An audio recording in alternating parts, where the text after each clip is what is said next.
주님께서 여러분과 함께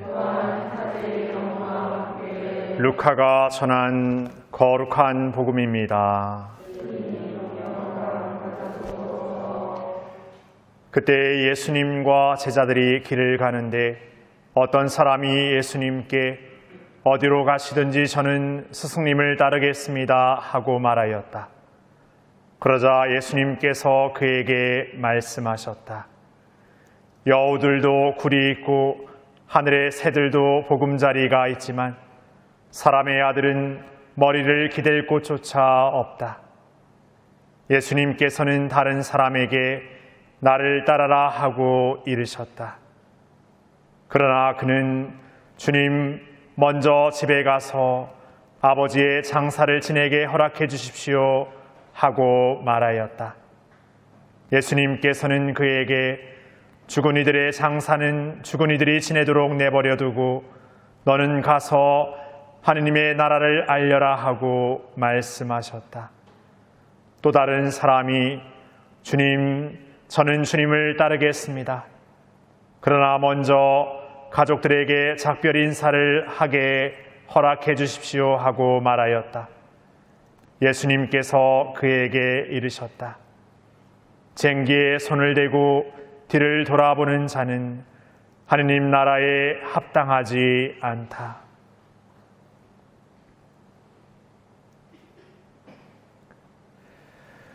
주님의 말씀입니다.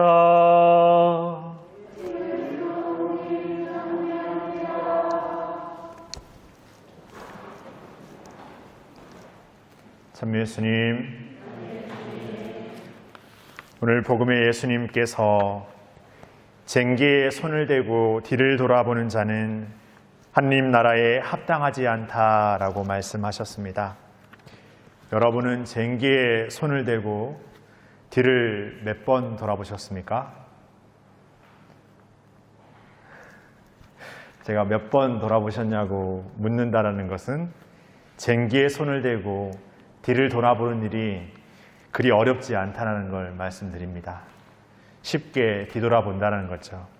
하나님 따르겠다고 하면서도 세상적인 방식을 더 우선해 두고 그것을 선택하는 우리일 때가 훨씬 더 많습니다.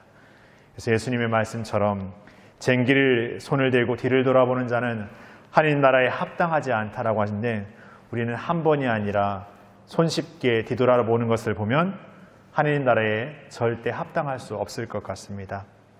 그래서 우리라는 존재가 하나님으로부터 이렇게 부르심 받았다라는 것이 어떤 면에서 이렇게 별로 이렇게 크게 감사하거나 은총으로 여겨지지 않을 수도 있을 것 같습니다.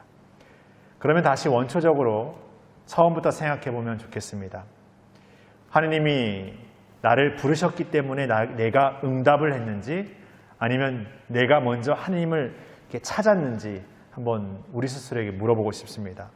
어떤 분은 내가 하나님을 누가 나에게 성당에 나오라고 한 것도 없는데 내가 성당에 다녀야겠다 마음을 먹어서 성당을 찾았어. 내가 먼저 하나님을 찾았어 라고 말하시는 분도 있고 또 어떤 분은 내 가족 중에 혹은 내가 아는 분이 아니면 어떤 일을 겪으면서 누가 성당에 다녀봤으면 좋겠어. 신앙을 이렇게 가져봤으면 좋겠어 라고 말해서 그래 한번 해볼까 이렇게 해서 하신 분도 있고 정말 더 누구의 어떤 적극적인 구애에 응답하셔가지고 이 신앙생활을 하고 있는 분도 계실 것 같습니다. 그래서 어떤 면에서는 내가 선택했다라고 생각하면 좀 주도적이라는 생각이 들고 누군가를 통해서 이 신앙을 선택했다고 하면 너무 소극적이었다는 생각을 할 수도 있을 것 같습니다.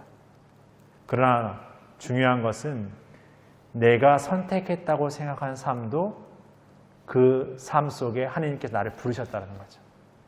그리고 내가 누구 때문에 응답했다고 한 삶도 내가 거기에 응답할 수 있었기 때문에 그 삶을 살고 있다는 거죠.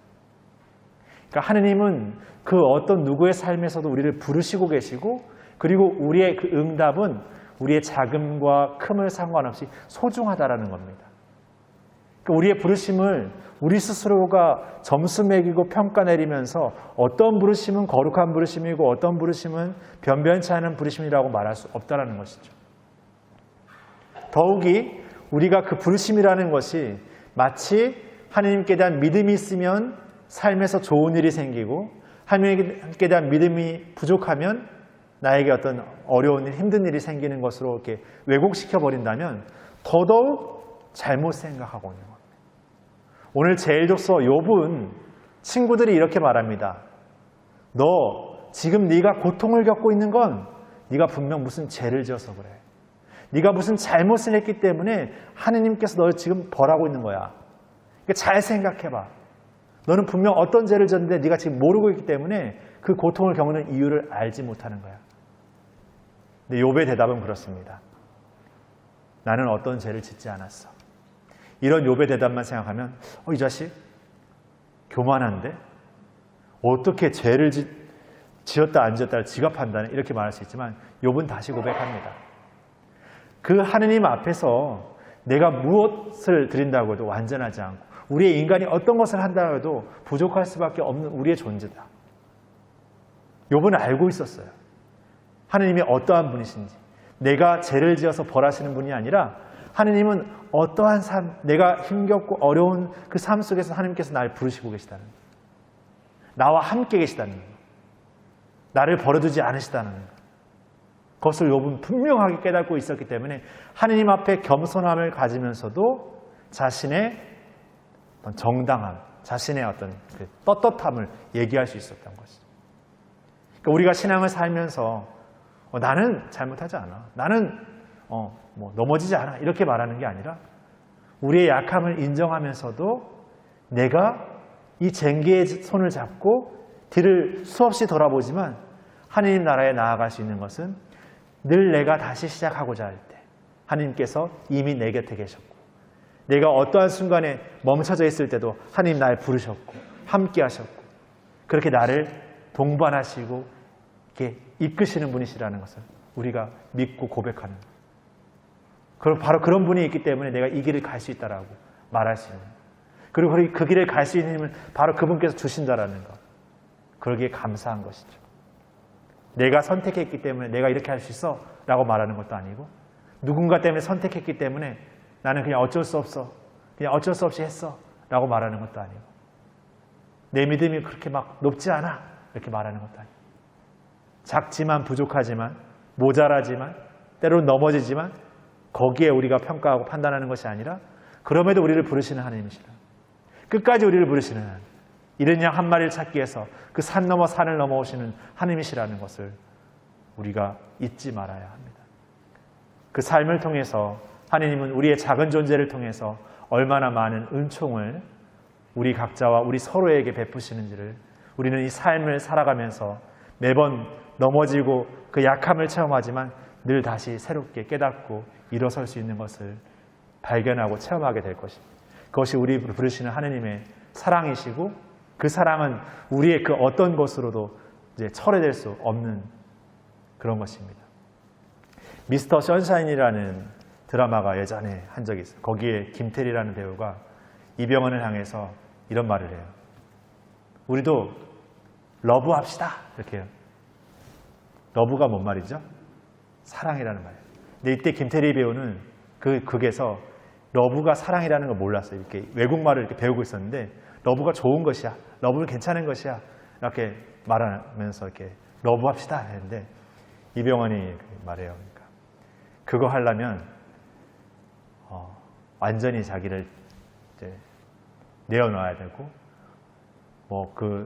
총으로 한번 쏘는 것보다도 훨씬 더 자신을 이렇게 막 이런 말을 하죠. 근데 김태리 배우는 뭔지 몰라요. 나중에 그 러브가 뭔 뜻인지 알고 막 뒤로 넘어지죠.